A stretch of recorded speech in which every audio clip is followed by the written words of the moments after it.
Gawa na si Westinghouse. Oh, parang bago na naman. Malinis na malinis yan. Kinalas lahat yan. Hinigpitan lahat ng tornilyo kasi malakas to. Kailangan sigurado walang vibration. Oh, is na. Napalitan nating capacitor nasa loob. 1. Oh, grabe. Grabe. Oh, 1 pa lang yan. Oh. Ganda. Oh, 2. Ah. Oh. Oh. Ano? 3. Lakas. Uli. Fantastic man strikes again.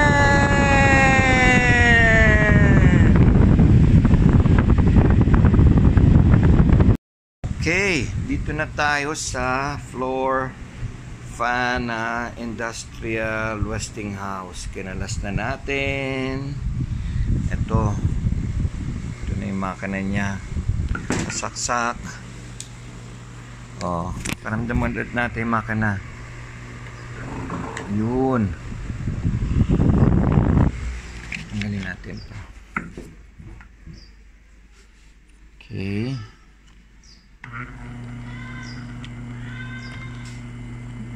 Mahina pero buhay. Ay, salamat.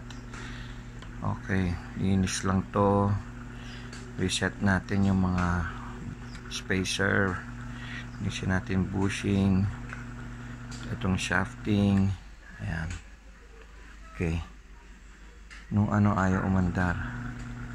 Kasi mabigat, stack up dito. Teka, tingnan natin. Okay, matikas naman yung makina niya. Hindi naman uminto. Oh. Okay, ayusin natin to. Okay, nalinisan na natin yung labas. Binuksan natin makina. Ayan, madumi. Nalangisan natin. Pero nasaan ang capacitor nito? Bakit? Paano natin mapapalakas? Walang capacitor.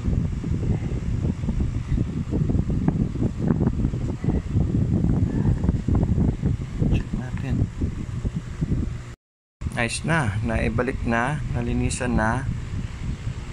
Wala lang tayong makitang capacitor. Gusto ko sanang buksan to, kaya lang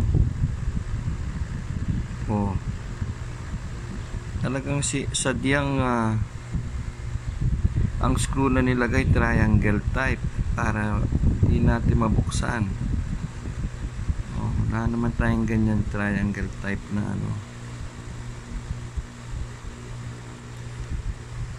Kayang subok-subukan pero baka masira.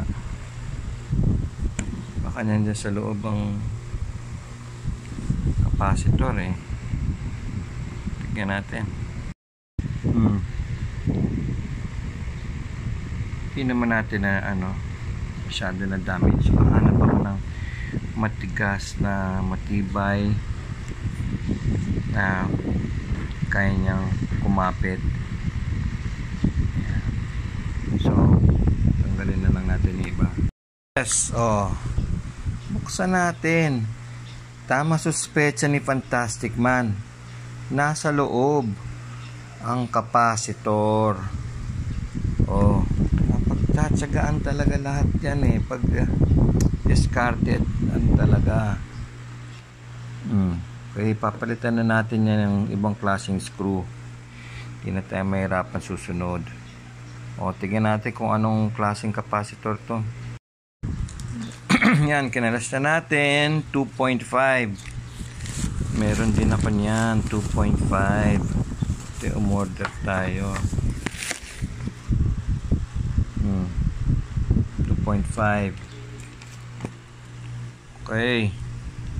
Tara natin yung sukat nun. Okay. Compare na natin yung ano. Yan, palo. Ito yung nakakabit. Yung nakakabit. So, bigyan natin yung palo.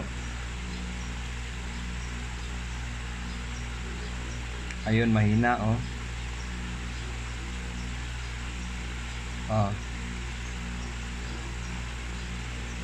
Hanggang dun lang sa ano, mabasa. Ito yung bago.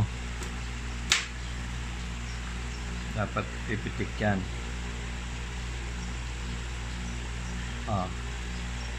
Yun, ang lakas oh. Abot ng 50.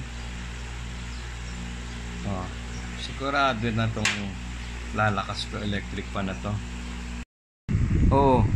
Ayos na. Napalitan na yung capacitor. Nabalik na ng maayos. Ganyan dapat yan. Tapos itong problematic natin na tornilyon triangle, nakahanap na tayo nung, ayan, yung cross. Ayan. Sakto naman siya. Ayan. May nakuha pa tayong mga ganyang size. Gawa na si Westinghouse. Parang bago na naman. Malinis na malinis yan. Kinalas lahat yan. Hinigpitan lahat ng tornilyo kasi malakas to. Kailangan sigurado walang vibration. Is na. Napalitan nating capacitor nasa loob. 1. Grabe. Grabe. 1 pa lang yan. Ganda. 2.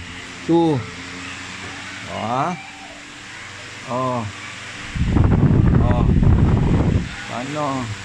3. Lakas. Fantastic.